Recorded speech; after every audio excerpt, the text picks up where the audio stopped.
बच्चे होंगे, कितने बच्चे? 15-20 बच्चे रोज आते हैं। और सुबह क्या बजे से चलाते हो पढ़ाई? सुबह 6 बजे से पढ़ाते हैं, शाम 12 बजे तक। अभी 12 बजे तक यहीं रहेंगे तुम्हारे यहाँ? नहीं, जिला में जाएंगे फिर वहाँ पढ़ाएंगे। साथियों, अभी आपने एक वीडियो देखा जो महोबा जनपद के मंगरौल कला गांव का है और ये निःशुल्क कोचिंग वहाँ का एक बच्चा पढ़ा रहा है, ये आपने देखा। आज मैं इसी विषय पर आपके समक्ष उपस्थित हुआ हूँ कि ऐसे समाज में जो लोग हैं, जो पढ़े लिखे लोग हैं, उनके पास 1-2 घंटे का समय है या रिटायर्ड शिक्षक हैं, अधिकारी हैं, कर्मचारी हैं जो समय निकाल सकते हैं, उनकी सामाजिक सहभागिता अगर हो जाए तो उस गांव का माहौल बदल सकता है, गांव शिक्षित हो सकता है। यही आज का विषय है। आपका हमारे इस YouTube चैनल में सबका स्वागत है और मैं आपको इस विषय पर पूरा विस्तार से आज जानकारी दूंगा और मार्गदर्शन दूंगा। मैं आयुक्त चित्रकूट धाम मंडल की तैनाती के दौरान गांव-गांव जाता था और वहां पर रात विश्राम करता था, 2 दिन रुकता था।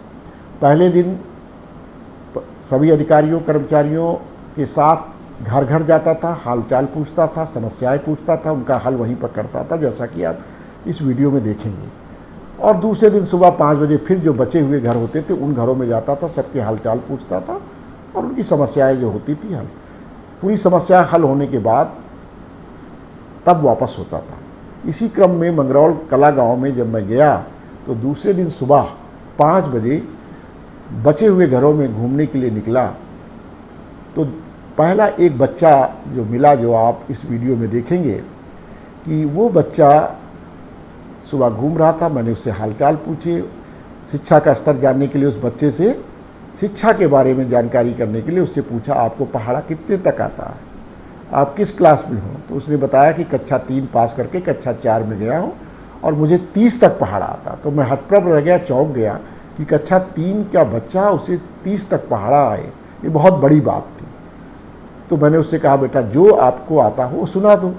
तो उसने बड़ी तेज़ स्पीड में मुझे 29 का पहाड़ा धड़ाधड़ सुना दिया। 29 का पहाड़ा बहुत कठिन होता, फिर भी उसने बिना सांस लिए पूरा पहाड़ा सुना दिया। मैं आश्चर्यचकित रह गया। मेरे लिए अविश्वसनीय और अकल्पनीय घटना थी। मैंने उसके पिताजी को बधाई दी। मैं थोड़ा आगे बढ़ा तो देखा एक चबूतरे पर 4-5 बच्चियां बैठी हुई थी और पढ़ाई कर रही थी। और आगे बढ़ा तो एक छत पर चारपाई पर कुछ बच्चे पढ़ते दिखाई दिए, तो उन बच्चों से हालचाल पूछा तो पता लगा वो बच्चे पढ़ रहे हैं, उनका भाई उनको पढ़ा रहा था। इस तरह का एक माहौल देखने को इस गांव में शिक्षा का मिला। ये सब सुबह 6 बजे की घटना है।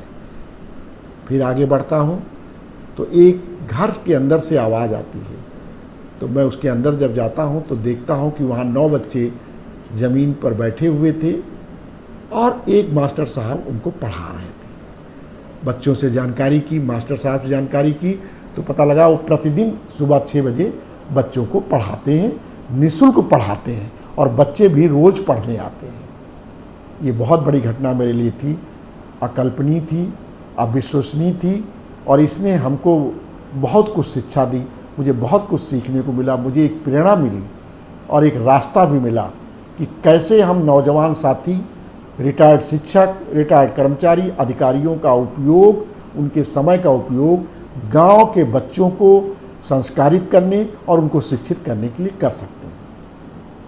जब और आगे बढ़ा तो ये फ़ोटो आप देखिएगा कि कितनी बच्चियां कॉपी किताब लेकर के सुबह 6 बजे कहीं पढ़ने जा रही थी। ये एक दृश्य मेरे लिए बहुत ही सुखद अनुभूति का एहसास करा रहा था। मैंने इससे प्रेरणा लेकर के व्हाट्सएप से तुरंत सभी जिला अधिकारियों, मुख्य विकास अधिकारी, जिला पंचायत राज अधिकारियों को एक आदेश निर्गत किया कि आप सब लोग अपने अपने जनपद के प्रत्येक गांव पंचायत में मंगरौल कला गांव की तरह शिक्षा के माहौल को अच्छा कर सकते हैं और मोहल्ला कोचिंग स्टार्ट करके, चालू करके, जिनमें संस्कार की भी बातें बताई जाए और बच्चों को विषय की बातें भी बताई जाए, पढ़ाया जाए, ऐसा शुरू करिए। इसके लिए सभी प्रधान भाइयों से आज ही जूम मीटिंग करके उनको मार्गदर्शन करिए, उनको प्रेरित करिए कि वो गांव के ऐसे लोगों को चिन्हित कर लें जो निःशुल्क अपना समय देना चाहते हो, चाहे वो पढ़े लिखे नौजवान हो, चाहे वो रिटायर्ड शिक्षक हो, कर्मचारी हो, अधिकारी हो, और वो अपना समय बहुमूल्य अगर दे सकते हैं इस कार्य के लिए, इस पुनीत कार्य के लिए, तो उनकी सूची तैयार कर लें और हर मोहल्ले में इस तरह की कोचिंग की व्यवस्था शुरू कर दी जाए। इस संबंध में मैंने एक लिखित आदेश भी बाद में जारी किया जो आपके सामने प्रस्तुत है, और ये हमारे लिए बहुत बड़ी प्रेरणा का विषय था। प्रधान मंगरौल कला को बहुत बहुत बधाई, उन गांव के सभी लोगों को बधाई, उन नौजवानों को, उन लोगों को बधाई, साधुवाद, उनका आभार कि वो निःशुल्क अपना समय बच्चों को संस्कारित करने और उनको शिक्षा देने के लिए अपना दे रहे थे। मंगरौल कला एक मॉडल है।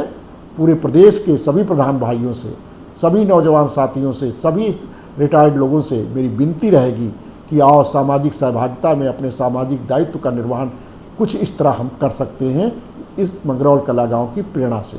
बहुत बहुत धन्यवाद। मेरा पुनः अनुरोध रहेगा, मेरे इस सब यूट्यूब चैनल को आप सब्सक्राइब करना ना भूलें। मैं इसी तरह के सकारात्मक मार्गदर्शन जो समाज को आगे बढ़ा सकते हैं, विकास की गति को बढ़ा सकते हैं, आप सबको देता रहूँगा। धन्यवाद। मैं जब सुबह 5 बजे निकला था तो हमको एक बच्चा मिला, शायद वो यहाँ नहीं है। किसका बच्चा था वो? राम सिंह का।